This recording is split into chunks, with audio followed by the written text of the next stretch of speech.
Hey, what's going on, guys? I'm Dbt02 here. Today we are back with a deck that we did before on this channel and it's even topped thanks to something we don't want to talk about in this video. But we have Hexaorb Sorceress again for set 2. Hexaorb Sorceress, as you guys probably know, is the OTT representative in Overdress. So we happen to have not one but two Hexaorb players here, so I brought them both here. We have both Ribbon Fate Seeker from the Magnolia deck profile that, guys, please let me hit 1k views for that, okay, please. And of course we have Fader Forth. Hello. Hello. Alright, so as you all probably know, we didn't get a lot of support for Hexaorb, but the support we got was like really insane if you ask me. Honestly, if we just got that triple rare slot, if PBD was never printed, Hexaorb would be a much different meta state in terms of for the meta. But we don't, so we are waiting for set 3 before we bring all of you, so let's begin. Our right deck, we are playing the best starter in Keter Sanctuary. Really straightforward. If you're not playing this starter, But if you're playing the base rarity of this starter, please go and buy a please buy a holo starter. If you can't afford it, let me know. I will not pay you for it. Then we have what's this? Tier Square. Tier Square. Tier Square, the skill is when rolled upon by the grade 2, you can't blast 1 and you draw. Yeah, so it's a remake of Circle Makers from set Dbt01. Oh, great, well done. Yeah. And of course, the second skill is when you reveal a trigger, you can't blast 1, choose one of your opponent's rear guards, and it goes to the bottom of your deck. Yeah. So we now have harnessed the power of Chrono Jet into a little 13-year-old girl. Yeah. Yes. But do note that you still can't choose for side. You still can't choose for side. Oh, Yeah. and then, Anything resist just doesn't Like work. Ursula for side, it's not gonna happen. Oh well, never mind. We covered grade 2 now. The grade 2 has 2 skills. When placed on a rearguard circle, you look at the top card of your deck, put it top or bottom. If you put it bottom, it gains 2k. It's one of the strangest things I've ever seen, if you ask me, because 2k is a number you don't really see often on a grade 2 unless you're playing Dragon Empire.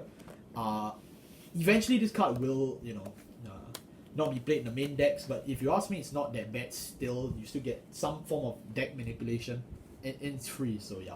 Yes. The second skill is when rolled upon by Hexaorb Sorceress, reveal the top 3 cards of your deck and it's not review, it's just look at. or look at the top 3 cards of your deck and rearrange them in any order you wish. So essentially, your grade 2 ensures you have somewhat of a decent turn 3, or at least a turn 3 you're in control of. You can't really choose what's on top or bottom, you just like see and rearrange. So if, I mean, not with this card. There'll be cards that will let you. yeah, there are cards that let you change it, and then much better stuff lets you change it, but at least you get some form of preview. So yeah, that's what this thing does. Yes.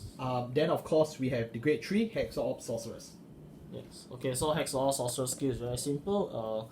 When a trigger unit is revealed, you choose one of your rear guards and you give it 10k power. So it can be any rear guard. So this is not like V Donner's Drive, you can only give it to front row. You can give it to any rear guard. So let's say that you are boosting Hexaorb.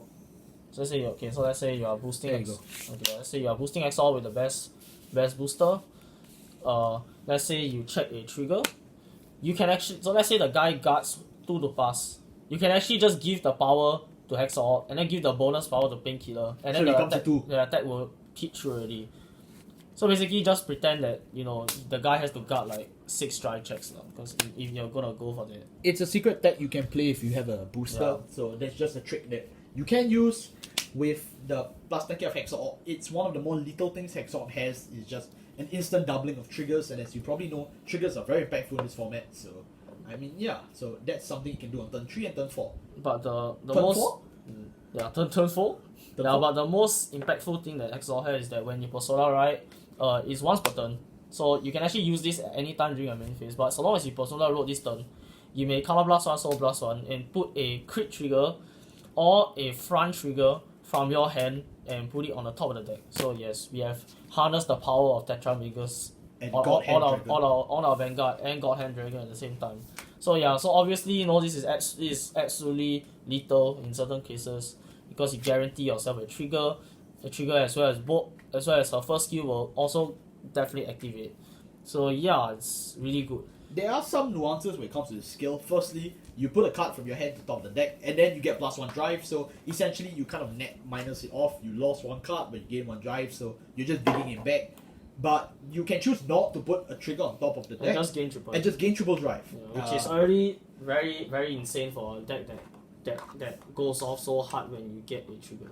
Yeah. The only catch is obviously it's a persona right effect, so you need to find your persona rights, which this deck can do thanks to the increased draw power, search power that it has. We don't have a direct persona right searcher. Maybe give it set 4 and we'll break this game. But Yes.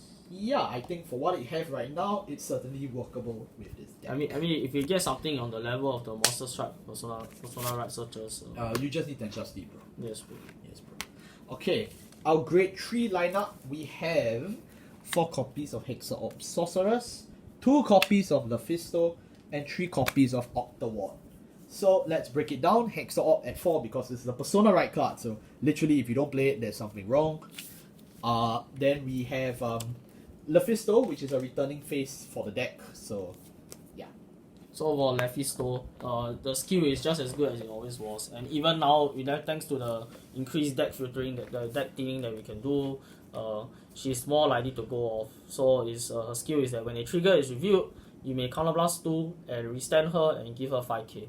So already if you restand and let's say you just you didn't give power to her with a trigger, she's still attacking for 18k, which is still a magic number, so that's pretty good. But obviously, you're gonna put a trigger on her and it's gonna keep cycling higher and higher and higher power. So yeah, it's really good for a 4 attack deck in OTT. It's always been very, very hard to deal with.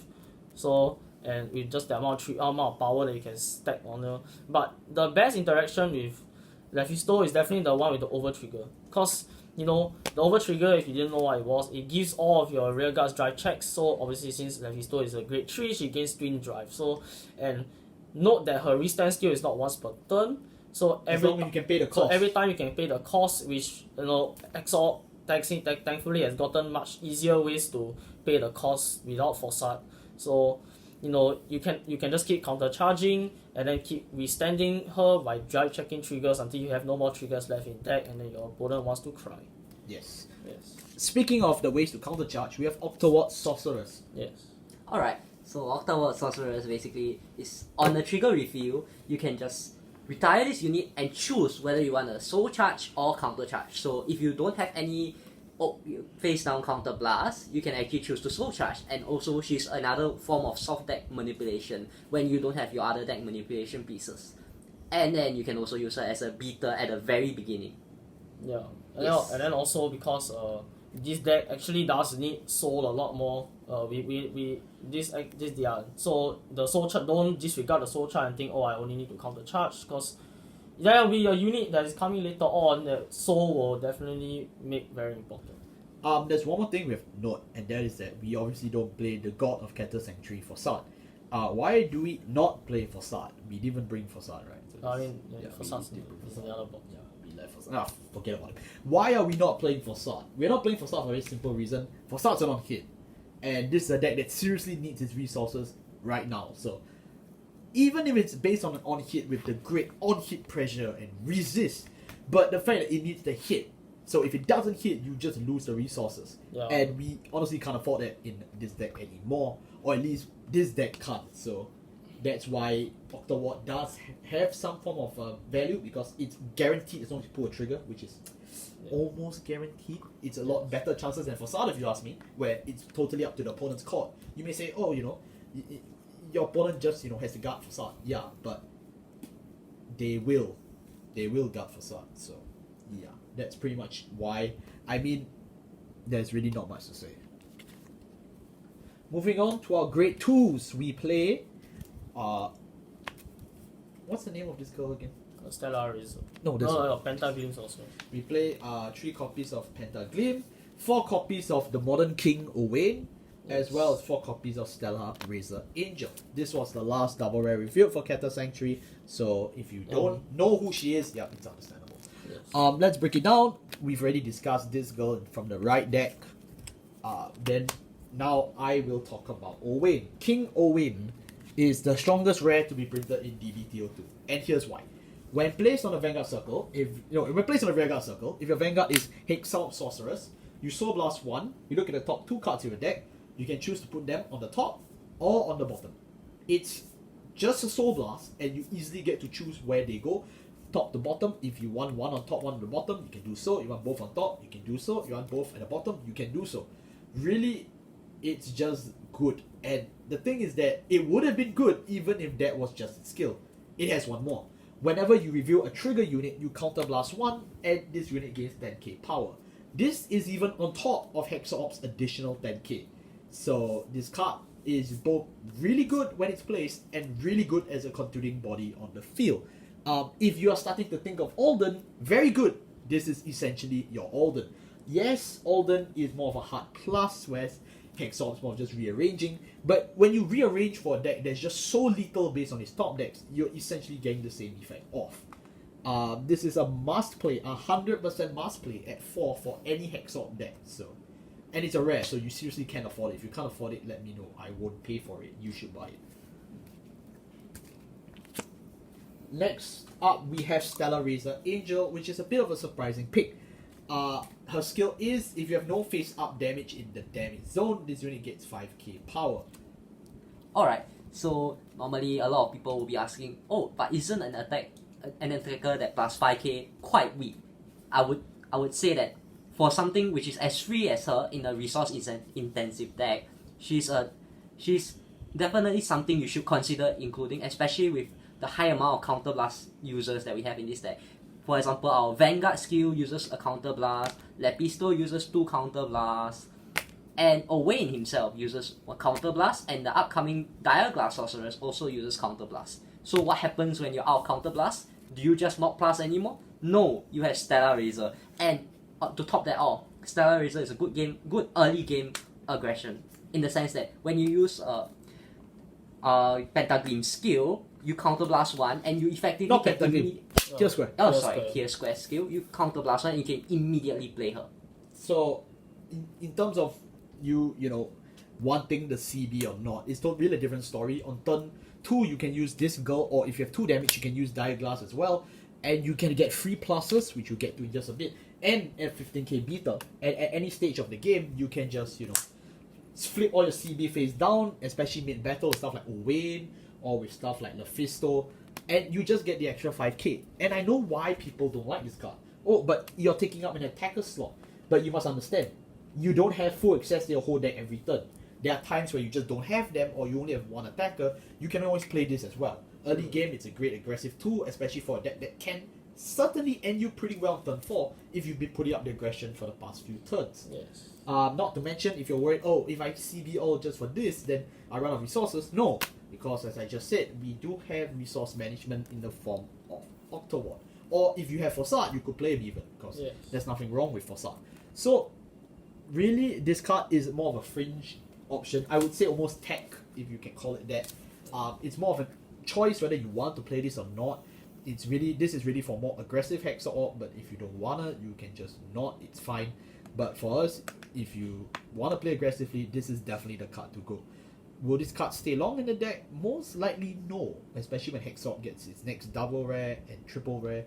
But I would say that it's definitely worth investigating, especially if you're still in the Leonard meta for the next 5 months. And especially if you want to, play, if you don't feel like playing Stellar Razor, you want to play the more like, top deck manipulation at all costs and just aggressive, you can tag in another 2 Lepisto and then use the other 2 deck slots for something else. But it's honestly up to you. I mean, this last attacker slot is honestly very, very flexible, and the fact that Keter Sentry has gotten so much support in these 2 sets alone, you have a lot of options.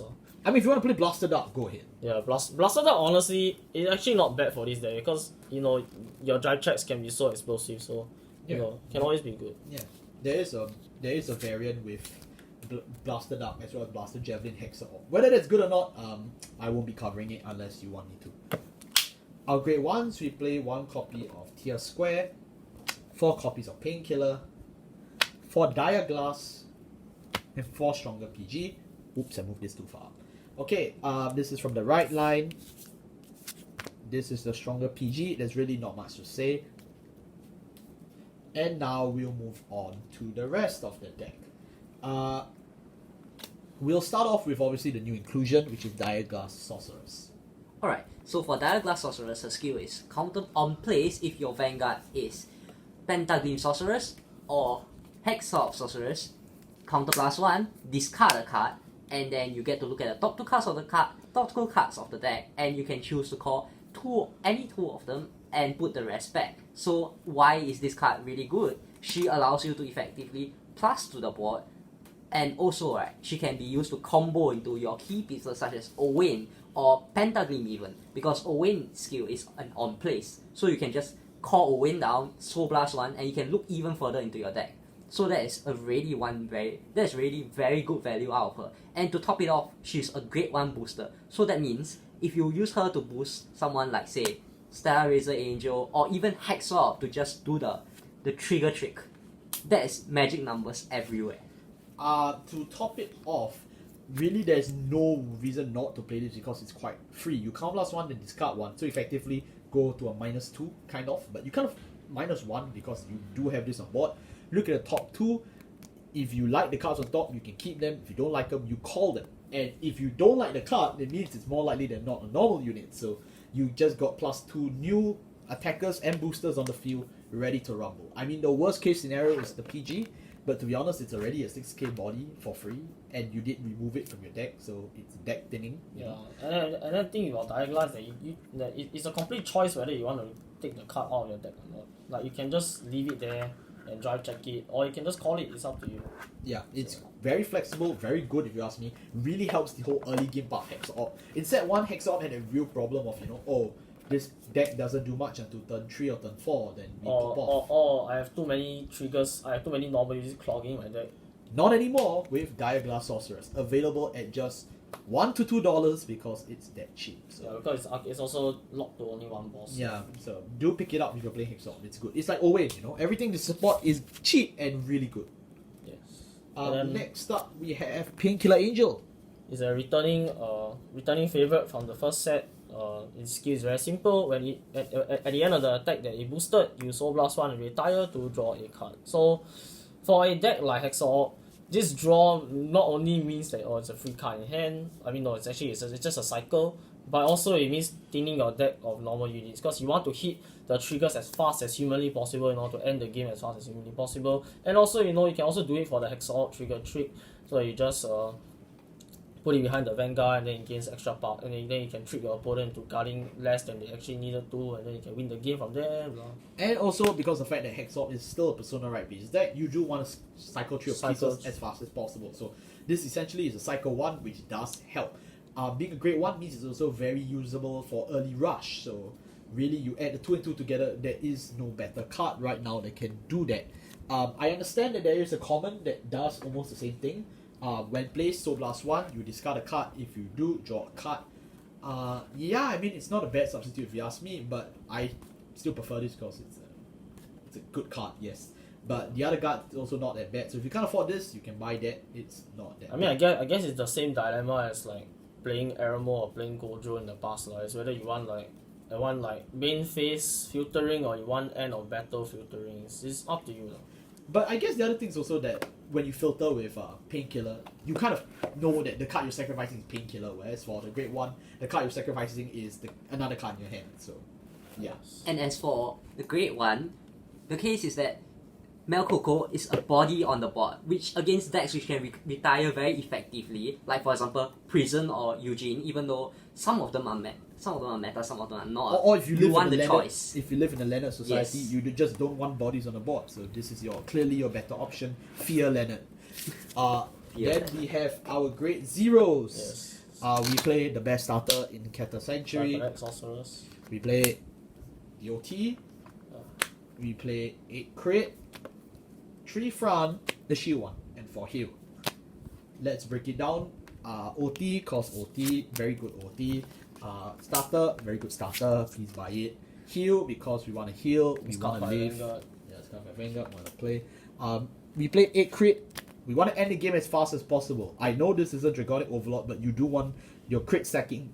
It helps, it's OTT. There is an argument to play front triggers. It's understandable why you want to play front triggers because it means that whole front board can pump up to absolutely stupid amount of numbers. Especially with Owain, you can have not only your Vanguard gain power but also your rear guard gain power got both of them gain 20 each, so yeah, it's basically a no fight, no guard situation at that point. But then, if your opponent's only at 1 damage, the fact that your front row's getting pumped to sky high numbers honestly won't matter that much. If next turn you just use lander and then your whole board's dead. So yeah, that's why we play lots of crits. Fronts, because we do have extra slots, so we might as well just play the superior front. Good art, more shield. Yeah, there's no reason. And honestly, even though draw triggers,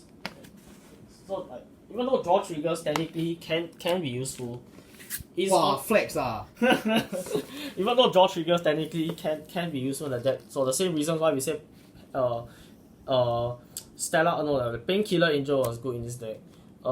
It's also the fact that we also need to think about survival. 5k shield in our hand, especially thanks to things like Dire Glass or things like Owain, where we are potentially denying ourselves other cards in hand to guard with, so we can get more triggers.